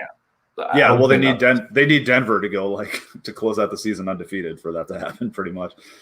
People have been talking about Utah's fallen off lately, and it's like they're still even just the last 2 weeks, they're still 5th. They're I don't know, 3rd in defense and 2nd and 6th in offense or something. They're still really, really good. Playoffs is a different beast. Utah has struggled getting past some early rounds here in the playoffs in the past. I definitely see some arguments against them. If this is just like a Golden State Utah matchup, we can't. I can't be convinced that they're going to have a shot with Utah healthy, and I don't see that. Maybe in the second, third round, things are going to start to get tougher for Utah, no doubt about it. If that's a matchup that they get in the first round, they should be getting out of the first round regardless. If it's the Pelican, whoever it ends up being, they should get out of the first round. Second round and above, it's going to start to get a little dicier, right? The Clippers, they're going to have to face at some point. So I think Utah, looking at this now, Utah is really incentivized to keep this top seed. Not that you wouldn't be anyway, but the way it is likely going to break is if Utah holds on to the first seed, then we've got Phoenix and the Clippers in the 2-3. Phoenix and the Clippers are the scarier teams for Utah in the West in general, just matchup wise, even versus they would rather play full strength LA than those teams. I think that's full strength LA sucks. Obviously, that's going to be really tough to deal with. It's not what you want, but they're I think Utah's kind of drawing dead against the Clippers, and if if LA is not full strength, or if LA drops to 6, which I still think is conceivable. Problem is Portland is the ones that are going to have to take it from them, and they are kind of free falling. But like I think Utah can beat Denver, like not easily, but I would favor them against Denver in a 7-game series. I would not favor them against Phoenix or the Clippers. So is that how it would? I'm trying to think about it because no, dude, I think you might have this one wrong here, right? Because it's going to end up being Utah in the first round against whoever gets in the playing scenario, right? Yeah. And then second round, it's still the worst of the seeds, right? So it would end up being either the winner or Lakers. It's the winner of the 4-5 seed. Yeah, so it's Denver or the Lakers, right? And that's good for them. Yeah, so it's right. So it ends up being the 4-5 is what I reference, but the Lakers, no. That's not. I don't think that would be it. They would get. They might get eliminated in that scenario. I don't think they're necessarily favorites, but they stand a chance. I think that's pretty much a toss-up series, and I think they would be pretty big dogs against the Clippers, or they should be. I just think the Clippers have the personnel to really screw up everything Utah likes to do, and we've seen it a couple times in the regular season. Yeah, no, okay, so the Clippers would absolutely give them like a lot of problems. I see that as a challenge. Yes, I think from on paper it should be the Clippers winning that series if it happens. The Lakers full strength. We're talking full strength Lakers, like LeBron AD being completely fine. Yep. I don't think so, man. I love Utah this season. I want them to really get deep and make a finals run, actually. Yeah, I don't really see that happening. I'm kind of playing devil's advocate for the path for them. And I think of the other really good Western teams, Denver, the Lakers, the Clippers, and Phoenix, I think that Utah would rather face the Lakers or the Nuggets. I think they're going to have an easier time against them. And then also Phoenix is not a great matchup for the Clippers. So, and if Phoenix knocks off the Clippers, then maybe Utah gets to go trash Nuggets or Lakers, Phoenix, Brooklyn. Like, listen, it's definitely the best path is for them to finish first, which is what you were saying. Like, because it is. You're going to get a weak matchup in the first round. Whereas some of these other Western Conference teams, you could argue 2 against 7 is probably still going to be whoever ends up being number 2 is going to win that. 3 against 6, honestly, 3 is going to win that. If it's the Clippers, there's just no shot. Yeah. Dallas, Portland, I don't see it. So in the second round, it's going to be Utah, Phoenix, the Clippers, and one of Denver and the Lakers. I think that's fairly easy to. It should be the Lakers, man. That really sucks for Denver because if we're talking full strength LA, if we're just talking one stud LA, if we're talking one stud LA, this is going to get really interesting. If it's not, the one disagreement I have with you is the toss-up Utah Lakers series. I think the thing that might make it a little bit more of a toss-up, honestly, is home court advantage for Utah. Yep. Believe it or not, because they're going to have a lot. They have been cleared for a lot of fans in the stands, and there's actual physical home court advantage. There is actual physical. Yep. Yeah, so I think that thing might make it a little bit more of a toss-up. But when I envision Utah in the playoffs and this really tough matchups, I always think, damn, they're just missing like one other dude. And against the Lakers, that already becomes a problem. Full health Lakers. One missing piece Lakers, they might not even get over Denver. That's going to be I think that's the most interesting storyline heading into the playoffs. That one, and then Brooklyn health. Brooklyn no health is a real big problem. LA one stud is just not going to get it done. Yeah. What do you think about the Bucks coming out of the East? I feel like everyone just got them dead and buried. Like, no, I'm into that. I'm into that a lot. And that's why I mentioned the Brooklyn thing being, if no health. People keep talking about Brooklyn being title favorites and getting out of the East and beating everyone. It makes sense on paper. I still haven't seen KD, Harden, and Kyrie play more than one game together. Maybe. We just don't have great. It looked freaking awesome. It looked incredible. Can they just do it? Can they get together and play basketball here? KD Harden pick and roll is just like it's bad. Stupid. It's porn. It's porn for the nerds. Like it's just like that's the most unstoppable thing since Clay and Steph screening for each other off the ball while Draymond had, because teams just, what are we doing? Like I don't know. But KD Harden pick and roll is just it's silly season. It's silly season. It honestly, as I said, it comes down to health. With Brooklyn, if those dudes are out there. Even Milwaukee, who I like coming out of the East, I just don't see it. I don't see it. But health is a huge question mark with Brooklyn. Harden has this hamstring issue that's been bothering him. KD just can't. I don't understand, man. He comes back, but can't even get 30 minutes. Isn't that a concern to you? Like, I think people should be talking about that more. We only have 27 more days of the regular season. Like, you got to play these dudes at some point together, Andrew. They got to have. Kevin Durant hasn't played much meaningful basketball in 2 years now. You know, I don't know. I feel like it should be talked about more, and that's my one concern with Brooklyn. I think that makes the playoffs one of the more fantastic ones that I can remember. There's a lot of question marks. A lot of question marks means a lot up for grab, like a lot up for grabs, a lot up for more debate. I like that more. Yeah, no, it's exciting. I mean, the East could be a real, the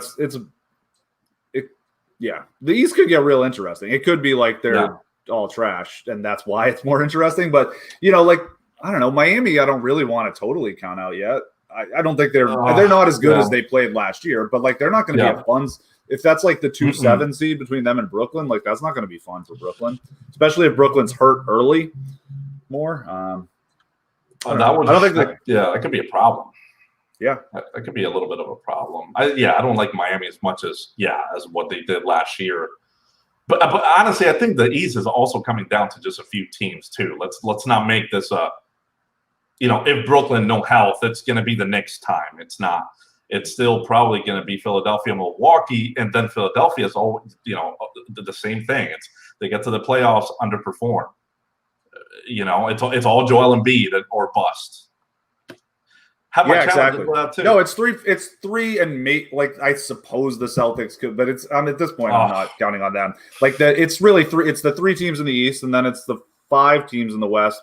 But Denver is kind of pushing down a little bit. And listen, Utah. I've trashed on Denver a bit just because for their I don't think they're a realistic title contender, sort of as presently constructed because of the defense, and Utah. Kind of the same thing because of the offense, and Milwaukee kind of the same thing because of the offense. It's can those guys really get buckets when it matters, when it becomes an ISO contest? Because when it becomes an ISO contest, the teams that have Kawhi Leonard and Kevin Durant and Kyrie Irving and LeBron James, and Chris Paul, those are the teams that are going to win. Yeah. The thing with Denver that you're saying is it's not that they're falling off. I thought the Jamal Murray thing was the thing.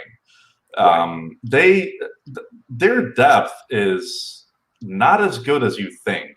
You know what I mean? It's different in the playoffs, man. We're talking about 12-man rotation every single day in this show. That just doesn't happen in the playoffs. You play your 9 or whatever ish best dudes, and Denver, outside of their starting lineup with no Jamal Murray, that is a huge hit. All of a sudden, you have to play Campazzo, and now Monte Morris is out indefinitely. I think Monte is fine, but Jamal, and they had Malik Beasley and Jeremy Grant last year. That would be useful. Yeah. I mean, I think once Jamal Murray went down, I almost just thought Denver was kind of done. Honestly. Okay, well, this is what pisses me off then, because I was short on them for the playoffs this year anyway, and I've talked about it a bit, and it's I'm not going to get to do any victory lapping about it because now everyone's oh, well, there's no Jamal Murray, so it doesn't count. I know, dude. I know, but that's also being realistic. No, they just don't have the depth to withstand a star dude going down. Right. Aaron Gordon's not gonna, it's just not the same without Jamal. I think that's a really big problem. Even if Jokic steps it up and gets right to the next level in the playoffs, if that's even possible, that's not going to be enough. I don't think it is. Like, how would Jokic get better? I don't know that. I don't know that. I'm sorry, not get better, but maybe just replicate what he's doing in the regular season. Right, yeah. And then I just don't think that's enough in what they have to deal with. They didn't get to the top seed. Now they get LA. They're drawing dead. Maybe, yeah. Yeah, it's not a great. You get home. I mean, they could maybe home court advantage. And they could maybe just outscore LA. No, I don't see. Okay, healthy LA, but both dudes out there. It's not an amazing offense. Too good defensively.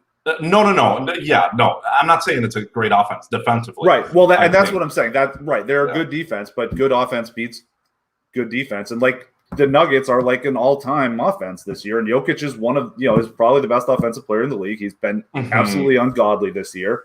And so I think there is a path, like even with the Lakers being pretty, like very good defensively, like that Lakers offense doesn't really scare me too much. So if they're able to hold them to, if Denver's able to play pretty good defense and hold the Lakers to a league average offense, which would be like a 112, 114 offensive rating, can Denver put up a 116 offensive rating against a really good defense? I think they're capable of it. For a couple games. Yeah, listen, I'm not saying they get swept. The home court is nice and all, but they're not getting out of that one with healthy LA. You can't be arguing. You can't I say think that's there's a paths. toss-up. You can't say that's a toss-up. No, that's not a toss-up. We're talking LA would be big favorites here. They'd be favored.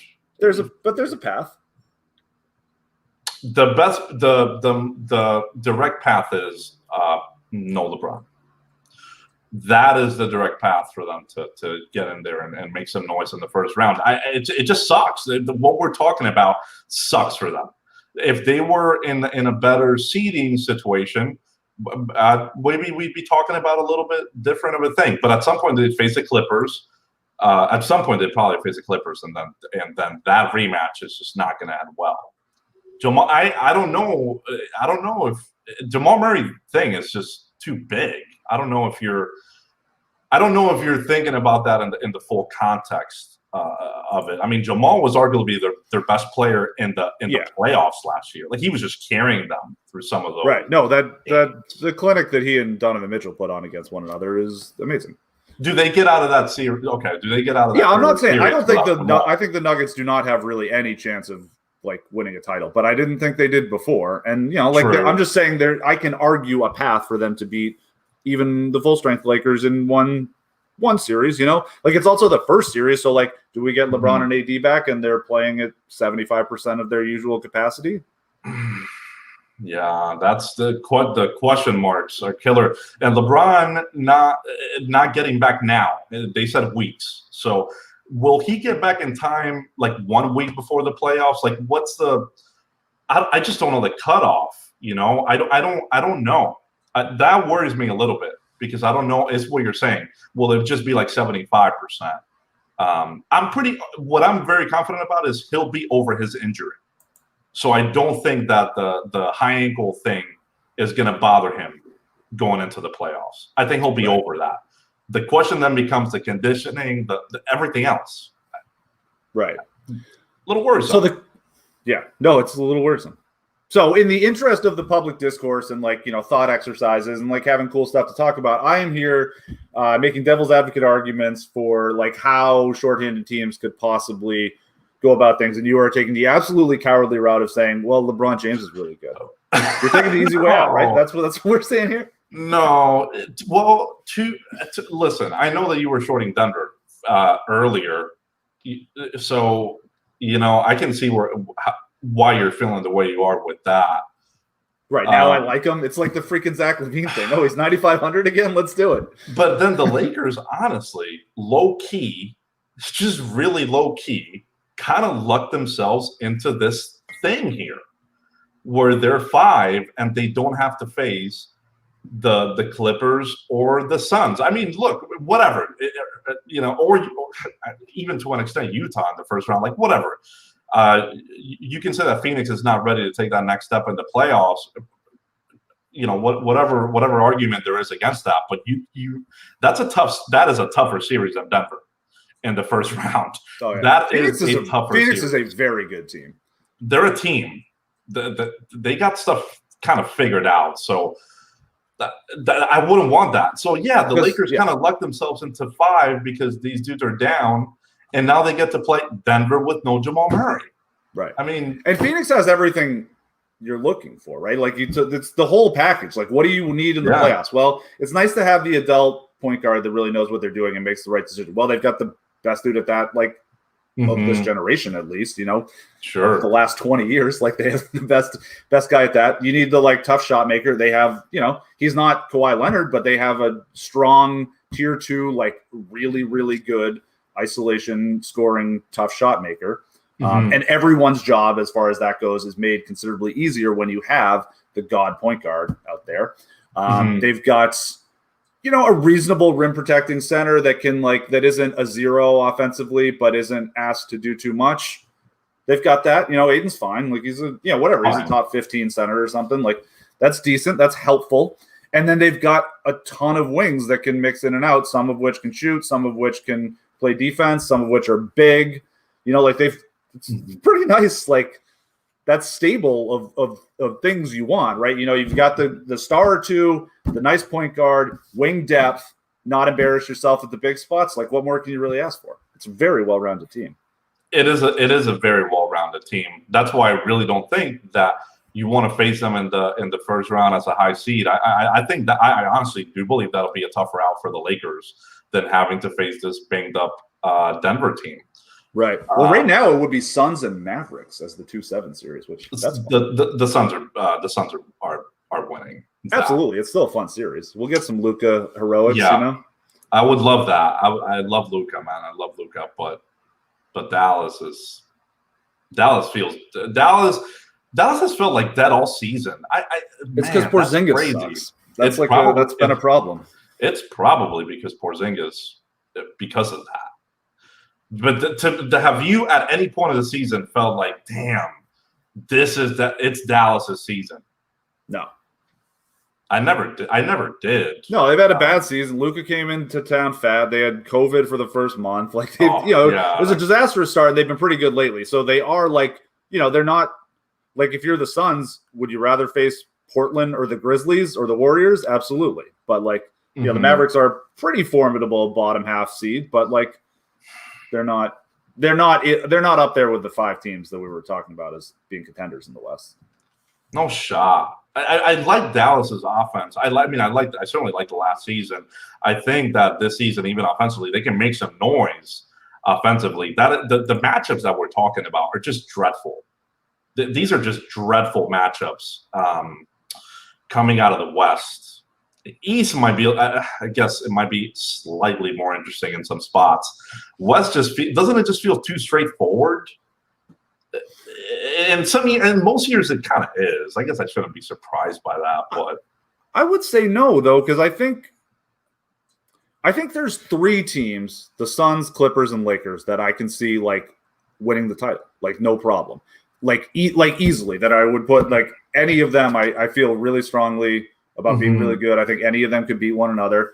I think the Jazz are about in that tier. They're, I get it. We'll put them as the 4th of that tier, and then the Nuggets, probably not there anymore, but they were. So there's 4 and kind of 5 real contenders in the West, and I don't think that's usually the case.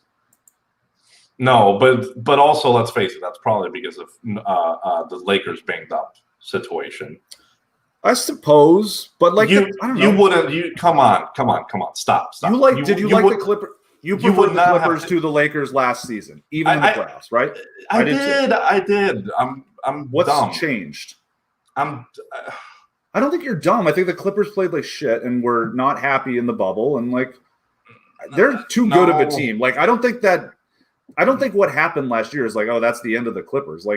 I don't listen. I don't think so either.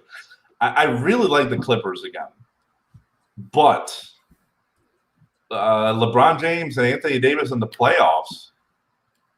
That's different, man. They proved me wrong last year. They did. I didn't think that they'd get out. I really had a lot of questions about their depth. Right. LeBron and AD full strength. Come on, you're not taking. Realistically speaking, you're not taking the Clippers over them. I mean, if it's even money, absolutely not. But no, I think if you're giving me, I think people would give me like plus 150, and I'd absolutely take that. Yeah, I like the Clippers. I think they have a shot to beat them, and I think that the Lakers were the prohibitive favorites. I think they should be, but it's kind of like I'm playing game theory here, where it's like, okay, well, Kyrie's 70% owned tonight. Give me the guy that's half his owned and 3% less likely to be optimal.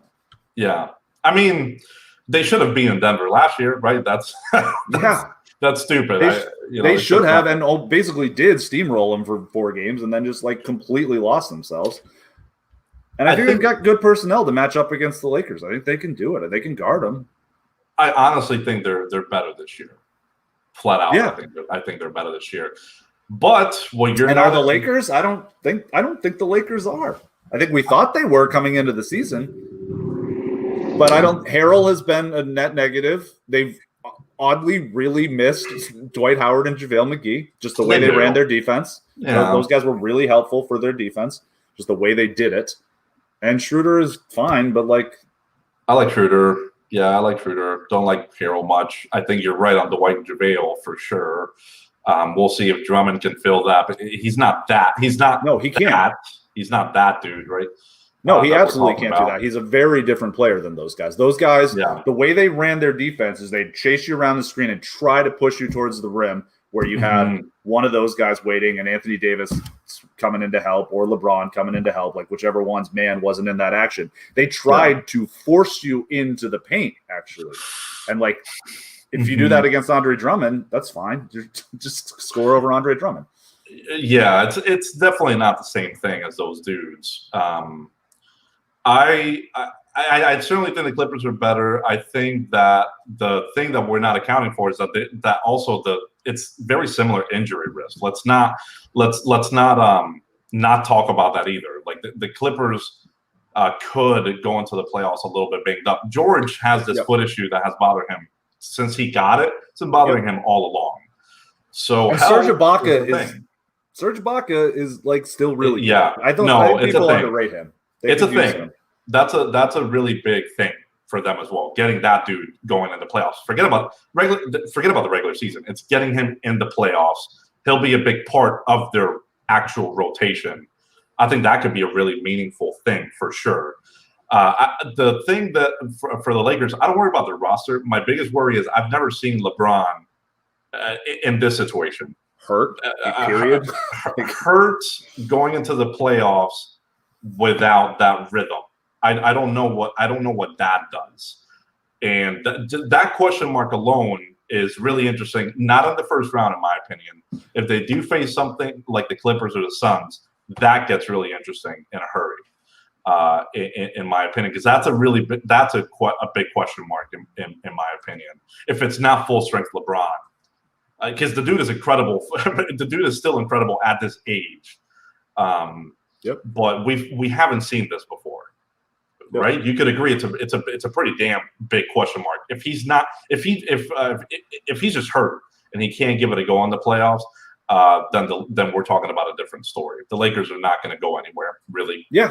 And I think the Jazz can give the full-strength Lakers trouble. I don't think they can against the Clippers, but I think that the Jazz can put up points against that Lakers team because there are weak links out there, and there weren't really last year. That probably would be a deep series. I would be very, very surprised if like LA ran with that or Utah ran with that. I would think that's a 6-7 gamer. I'm pretty confident in that. Yeah, there's some really cool like rock, paper, scissors aspects here of how these matchups work. Like for years and years, you'd see like the Patriots would kill the Steelers would kill the Chiefs, and the Chiefs would kill the Patriots.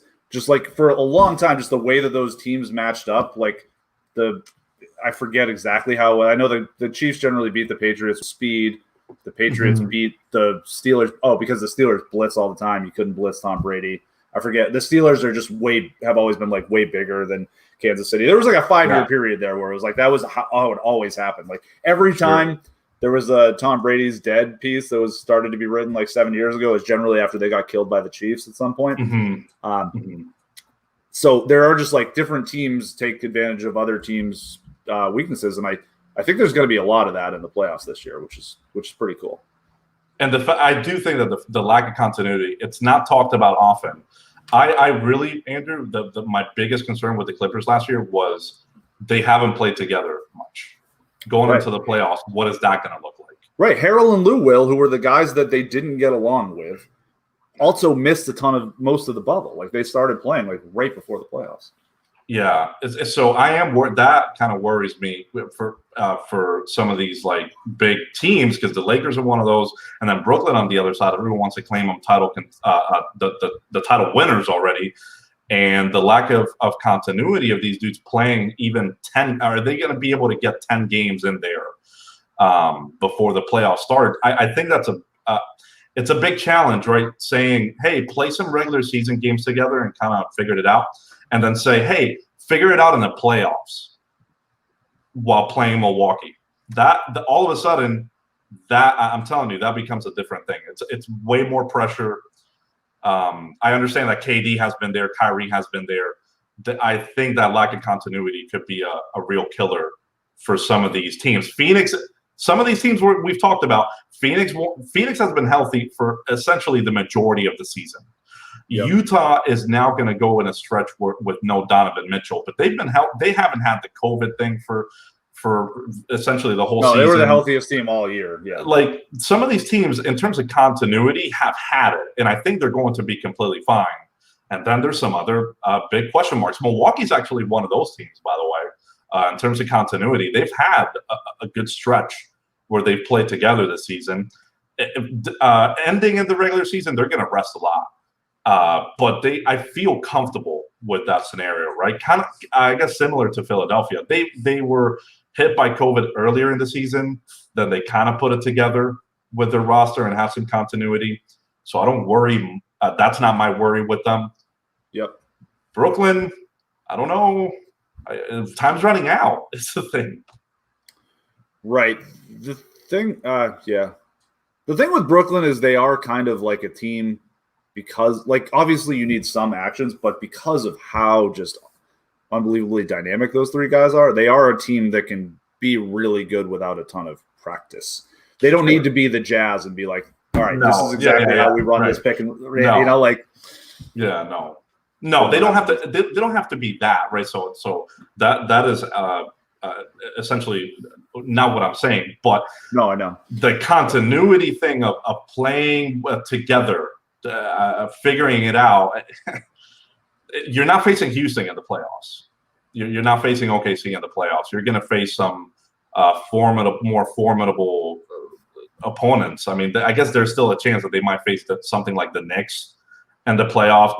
They should beat the Knicks for sure. I'm not worried about that. But that's that's already kind of a toughie. Defensively, the Knicks are no joke. Yeah. No, they'll beat them up at least. They maybe they end up with a few more injuries out of that one. They just, dude, have you seen they can't sustain any more injuries, man. They just can't. So I worry. I really do. That is a big. That's probably the biggest question mark, even over LA, because this team got formed in the regular season, and they just haven't been able to get it together for just playing with each other. Blake is a weird. I think Blake is a little bit of a weird fit. How does that look when those dudes come back? Well, I don't know if he's going to play much. I don't think he can't play with like the three main dudes very much because just defensively, then you're next level, right? It feels like such an odd fit.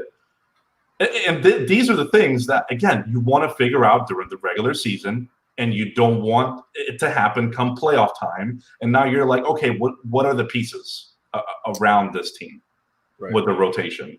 I don't know. That's a big ask, man. It's a really big ask. It is a big ask. Listen, I have some deadlines. I'm trying to take Thursday and Friday off. I should probably get out of here, but we'll save the this was really fun. But yeah, we did 40 minutes of mostly Western Conference playoff rambling and musings. Let's do. We'll table the Eastern Conference for the next time we got a quick show and some time to do. But yeah, sounds good to me. All right, man. Well, that was great fun, everyone. If you made it this far, thank you. I hope you liked it. Feel free to debate with us and Slack or whatever.